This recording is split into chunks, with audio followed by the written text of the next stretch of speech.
willing to go in there and face yourself, I can find anything. You can live right here on surface, man, right here on surface. So if there is an ending to this world and there is somewhere to go and there's a judgment, you're gonna get there and you might see a chart. And that chart may tell you who the you should have been. And now you get the rest of your life to think about that.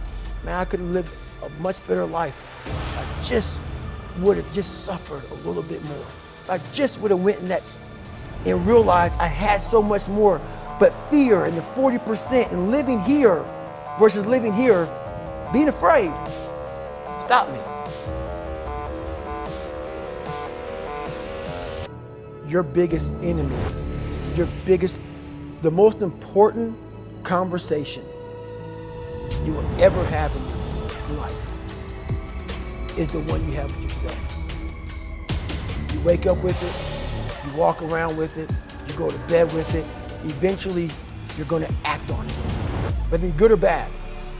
You have to. That's why the whole thing about this book I have, it's about you. It is about you. It's strictly about you finding who you are. So many people die, live 100 years, never fucking know who they are. Never know who they are. You have to look in that mirror and know there's so much more in here, man. Because I can literally right now be a 300-pound guy spraying for cockroaches still to this day if I did not look in that mirror and say, there has to be more to this. This can't be it. And then willing to go into it, dive deep into it, and give all I have to find it. So that's what all that's about. Let's say there's 10 people in this room, and we're all mediocre. But I'm the best of the mediocre people. I now think I'm great. I'm great. We surround ourselves around people that make us feel great. They tell us what we want to hear.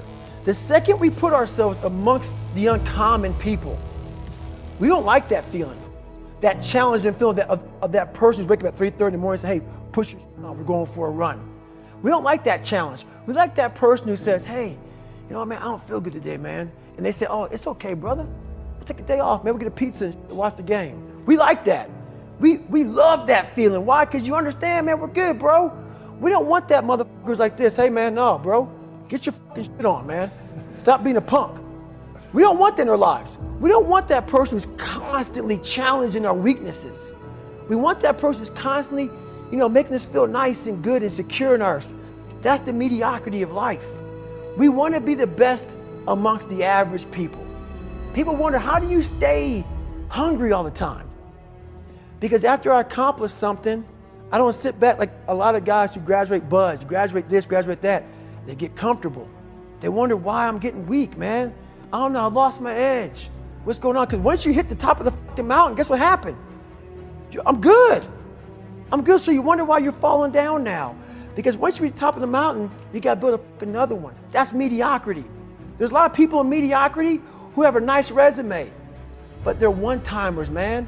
They hit a one-time deal, they busted it open, got a lot of money, but they're good. You're mediocre now, man. What are you fucking doing today, tomorrow, the next fucking day? That's why I don't listen to theorists. I don't listen to all that bullshit. I listen to a motherfucker who's like this, man. What's wrong, man? I'm fucking tired, dude. Why are you tired? Because tomorrow, I gotta do the fucking shit again, man. Whatever the shit is that made me fucking nauseous and sick to my stomach, it made me hurt, there's no ending. And that's the person I listen to. That's the person who's gained knowledge. You gain knowledge through suffering. And on the other end of suffering is a world that very few have ever seen. It's a beautiful world because that's where you find yourself. You don't find yourself in over here. You find yourself on the other end. Like the 100-mile race I was on, I ran it for 24 hours. I found myself on the other end of that race. That 19 hours, I found, wow, there's a whole nother world out here that I've never even saw. But the world's in your mind. And that's what all that mediocrity is about. The mind has the tactical advantage over you at all times. At all times of your life, the mind has a tactical advantage over you. Why is that? It knows what you're afraid of. It knows your insecurities. It knows your deep, dark lies. And it starts to push you away from that. It pushes you in a direction that is comfortable. The mind controls everything. So what I realized was that when I was growing up and I was 300 pounds and I got all fat and I got all insecure, I realized that my mind kept taking me in this direction. When things got uncomfortable for me, when I was facing my insecurities, when I was facing my fears, my mind said, oh no, we have the tactical advantage. We need to get you, separate you from this feeling over here. Life's all about feelings. We want the happy feeling. We don't want that feeling of this sucks. If in that moment, you can answer those up questions and you are now in charge of your brain versus your brain ruling you, that's where all that stuff comes from. So the 40% rule is all of that. You get to 40%, your brain says, we're done. Let's roll, man. This is starting to get painful. This is uncomfortable. So you sit down.